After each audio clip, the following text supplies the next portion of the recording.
Hey guys, so today we're going to be looking at more Emma Rung stories. So yeah, let's just get right into the video. I have been best friends with Amy for years. She has been with this guy Jake for about 3 years, and honestly, he's a walking red flag.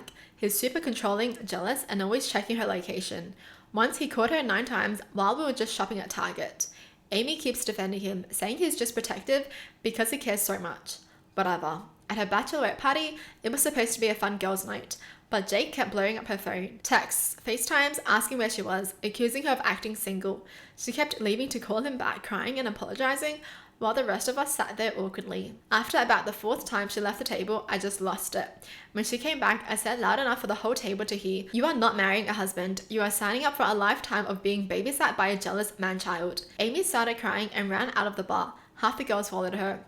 Later that night, her mum called me drunk, thanking me because apparently they have all been worried about Jake but did not know how to stop the wedding. Her mum told Amy if she goes through with the wedding, they will not pay for it. Now Amy has blocked Jake, moved out of their apartment, and moved back into their parents' house. But she also blocked me for humiliating her. Half our friend group is saying I did the right thing. The other half is calling me jealous and toxic for blowing up her relationship right before the wedding. The other half is calling this person toxic. Fake friends. Yuck. See, I don't get people like Amy. So you have a great friend standing up for you, is pissed off for you, and you're gonna block them? What? Nah, you know what? Amy does not deserve this good friend. Yeah, Amy, just keep those toxic friends in your life. People who support your boyfriend being toxic to you. And the fact that Amy is like to this person, you humiliated me. No, Amy, you humiliated yourself.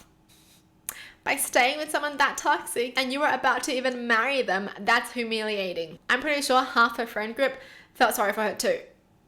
They were probably rolling their eyes half the freaking time, and in the heart they were probably like, man, I feel so bad for her. But personally, I feel like even if Amy isn't my friend anymore, I'll still be happy that I stopped her from marrying Jake. I'll still be like, you know what? I stopped something bad from happening to you. So I'm happy. I'm happy that I did that, even though you don't want me around anymore.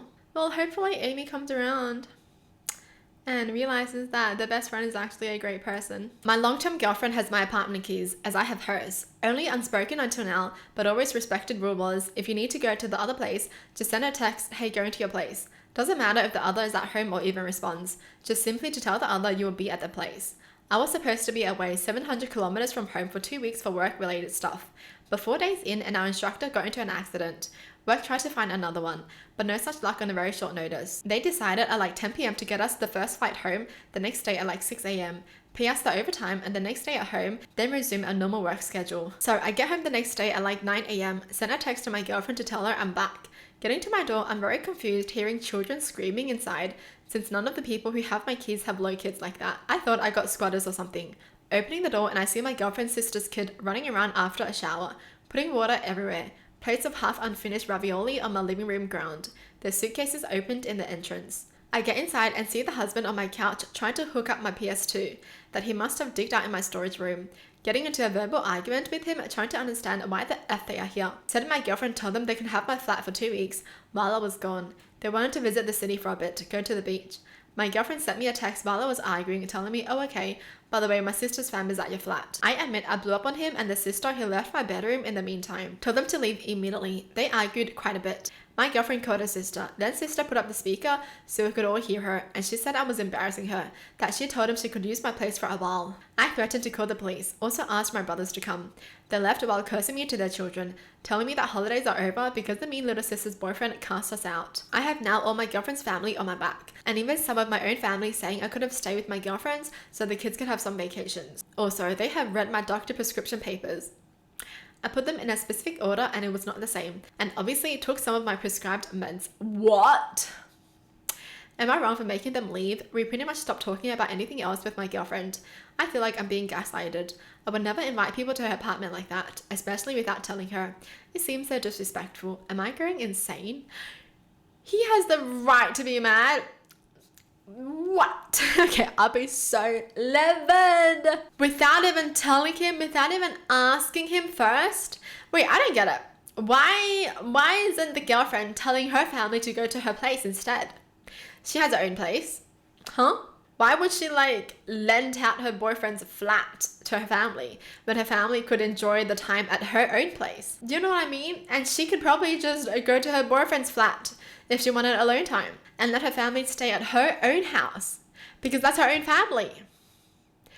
What is going on? She's acting so damn entitled. Oh, hell no. And the fact that she doesn't even think she's wrong, hey. She's like, you're embarrassing me. You embarrassed yourself and you embarrassed your family because they got kicked out. That's embarrassing. So this is also the trust being broken because giving someone your freaking house keys, that's a big thing. That means you trust them entirely. But the fact that the girlfriend broke his trust by inviting her own family to stay for 2 weeks, are you kidding me? And they freaking got into his personal belongings. They read his prescriptions. They took his meds. What kind of people are they? Savages. And it's the fact that they don't even have manners, right? If you're staying at someone else's place, let's say, even if they had the permission to stay, you're telling me they're dropping food everywhere and they're just gonna leave it like that? Disgusting. I have a son from a previous marriage. My boyfriend have 2 daughters from a previous marriage. We were all having dinner together. His older daughter mentioned that her face is breaking out because she's on her period. My boyfriend told her it's rude to talk about her period at the dinner table and that now my son had probably lost his appetite. My son said he's fine and he said she's pretty despite the breakouts. Aww. I told my boyfriend that in our family we're okay with period talk. Later that night, my boyfriend said I made him look like a fool in front of his daughters. He said if this is going to work, we can't undermine each other in front of our respective kids. If you don't want to listen about periods, then you say you don't want to hear it. You don't use someone else's name to be like, this person doesn't like that you're talking about this. But he was the one who didn't like it. Oh my goodness. That's why he looked stupid. Because he used someone else's name. And he looked stupid because the person was like, no, I'm fine. Dumb. And it's not even like she described it graphically. She was just like, I'm on my period. That's why I'm breaking out. Excuse me? So what's so bad about that? Literally defensive. Imagine a 13-year-old boy being more mature than a freaking, 39 years old. Well, that's kind of sad, man. And that's why he was upset. But seriously, the son just sounds so sweet. He was like, you still look pretty, it's fine. Yes, yes. That is how you should treat women, yes. Well, that's it for the video. Hope you guys enjoyed. Tell me in the comments down below what your thoughts are. And as always, thanks for watching. Hope you guys liked it. And I'll see you guys next time. Bye!